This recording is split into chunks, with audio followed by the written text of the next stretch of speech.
Okay, so now let's proceed doon sa yung kanina, yung equation natin na y is equal to b plus m times x. Okay, ito usually yung functional form ng equation ng line graph. Okay, now b is your intercept and your m is your slope. So ito na yan siya.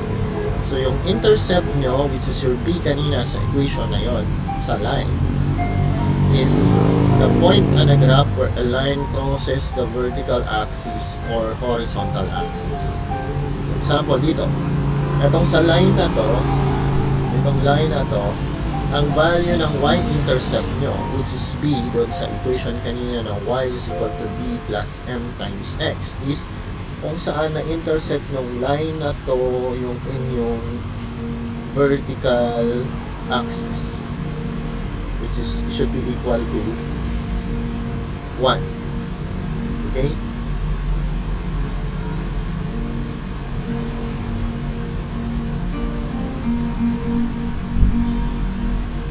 Okay?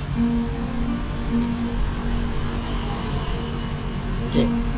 And then dito naman, so meron tayong y-intercept. Y-intercept ay, pag sinabing y-intercept, ito yung kung saan ang intersect ng line na to yung y-axis mo. Kaya sa tinawag na y-intercept. Okay? And then ito naman, yung y-intercept nyo dito sa line na to, sa graph, is kung saan na-intersect yung line na to si x-axis, as a y-axis or vertical axis. So yan yung magiging value ng inyong y-intercept. Okay. And then ang x-intercept naman is itong line na to, diba? Kung saan na-intersect yun yung line na to, yung x-axis, yun yung value ng x-intercept niya.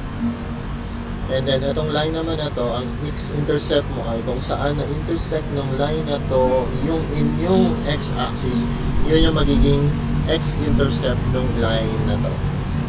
Okay, yun yung magiging value ng x-intercept dun sa equation. And then meron din tayong slope kanina dun sa equation. Okay.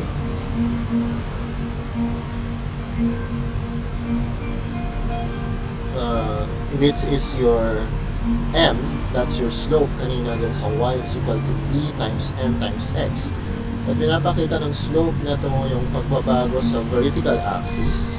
So ito yun. So you get 2 points in the graph, like 1 point here and 1 point here. So using the 2 points, you get the distance of your rise. So from this point to this point, ilan ang distance niyan sa vertically sa iyong x-axis. So yan yung rise, change in vertical axis from you move here to here. So pag titingnan natin sa x-axis, ilan yung changes niyan.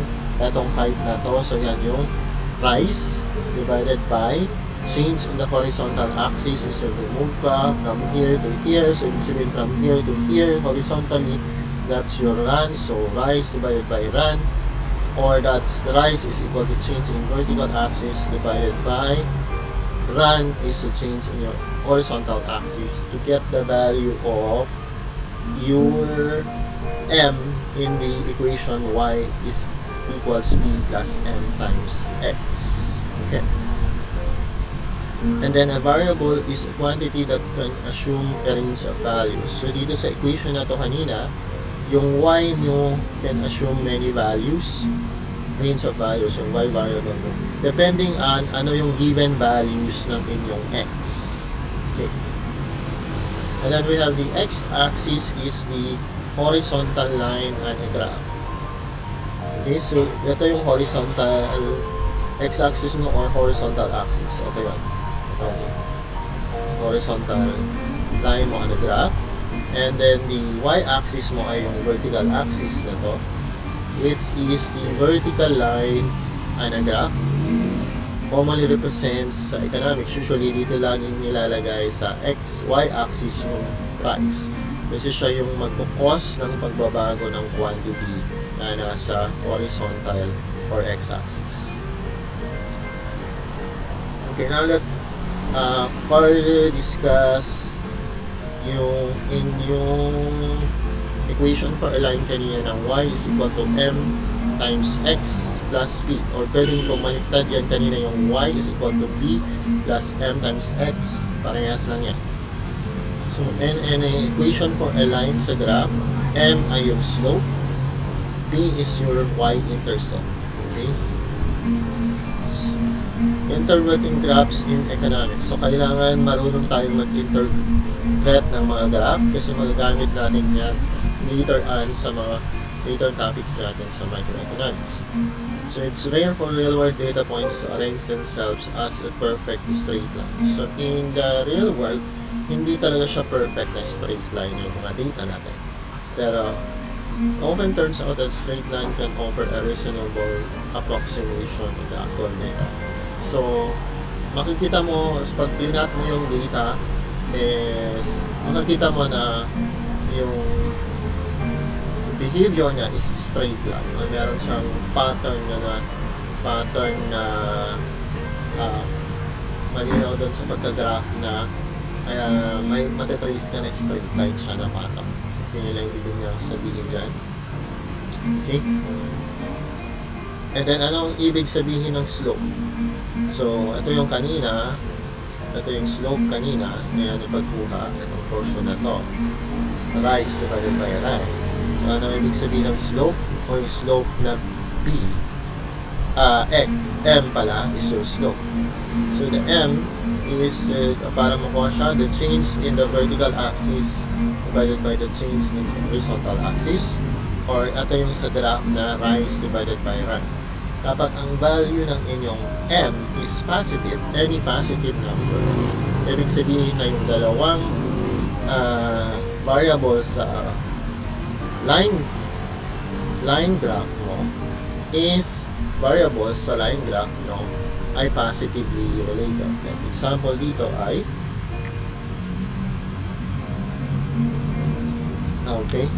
when one variable increases, so does the other, and when variable decreases, the other also decreases. Yung ibig sabihin ng positive slope, or ang implication ng positive slope ay positive relationship between two variables na nakagraph, kagaya ng itong line graph na to na galing sa 0 pataas. So kaya ganyan yung itsura niya, kasi habang nag-i-increase yung number of AS dito sa graph, nag-i-increase din yung number of students. Kaya pag pa-increase to, tumataas din to yung inyong number of students.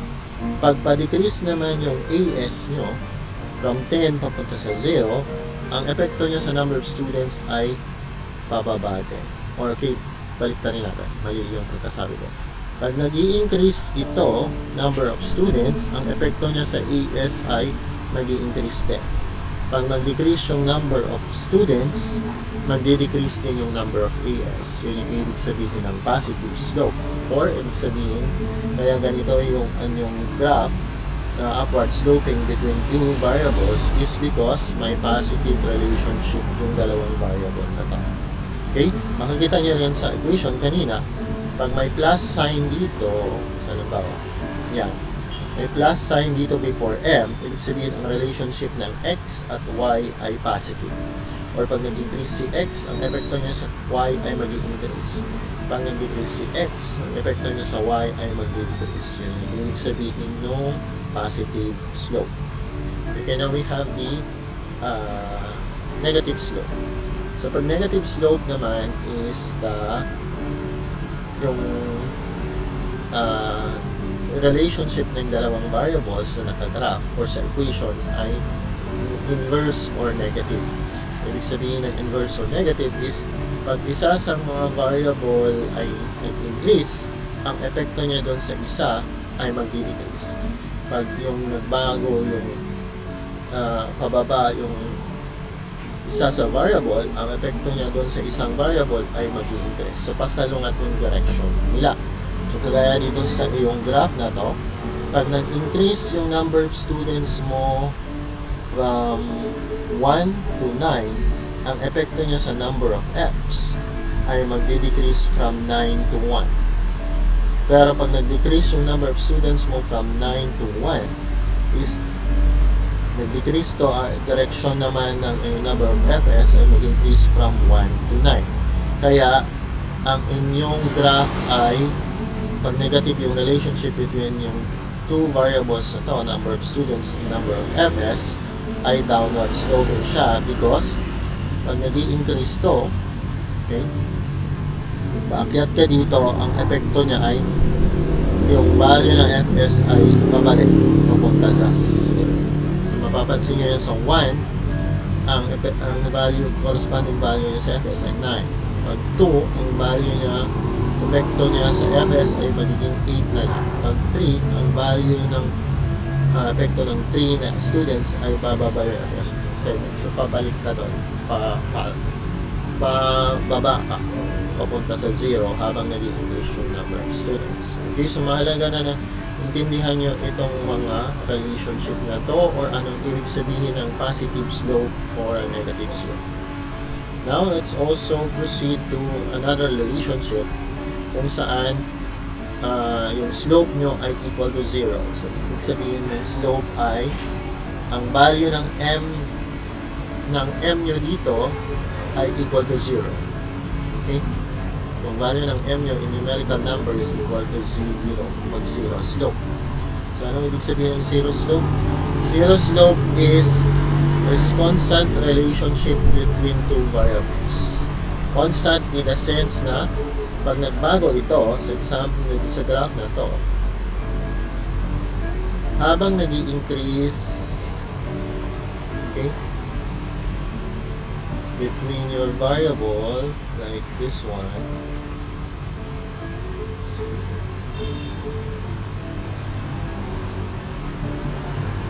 okay, so makikita nyo dito na kaya sa tinawag na constant relationship is kahit mag-increase yung number of students nyo from 1 to 10 or 10 to 0, yung number of dogs, wala siyang epekto sa number of dogs na aalagaan. I-constant siya na tig 2 dogs ang aalagaan niya regardless kung 0 or 10 yung number of students mo in class or somewhere between 0 to 10. Okay? So, ibig sabihin constant lang yung bilang na alagaan nyo ng dogs regardless kung gaano kadami yung estudyante sa isang class. Kaya ito, horizontal line yung graph nyo pag ang slope ay 0 kasi hindi nagbabago yung inyong value ng inyong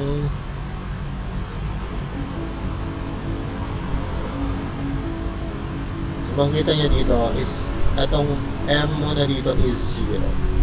So, ibig sabihin, laging ang value ng y ay regardless of value ng x, kahit 1, 2, 3, 4, 5, 6, 7, 8, 9, 10 kanina dito sa graph ay okay, so yun yung number of students kanina sa graph. So, kahit mag-increase yung number of students mo na x, 1 to 10, ang value ng y mo ay laging equal sa p. Okay? Which is here in sa graph is ang value ng number of students mo in my class. Ang value ng number of dogs mo is always 2. Yun yung ibig sabihin nung y is equal to b plus m times x. Ibig sabihin, yung 2, yung intercept na to. Okay? Okay, so mapapansin nyo, ito yung y-intercept nyo. So, ang magiging value ng b nyo is b sa y is equal to b plus mx is ito yung y-intercept. So, ang value ng b is equal to 2. Okay? Plus, dahil walang pagbabago ito, kahit nagbabago yung number of students in my class, is ang value ng m mo doon sa y equals b plus m times x is 0. So, ibig sabihin, kahit magbabago yung number of students mo in my class na x, yun yung value ng x ay yung number of students in class, magbago siya from 0 to 10. yung value ng y mo, which is number of dogs dito sa graph na to, will always be equal to 2, which is your y-intercept. Okay?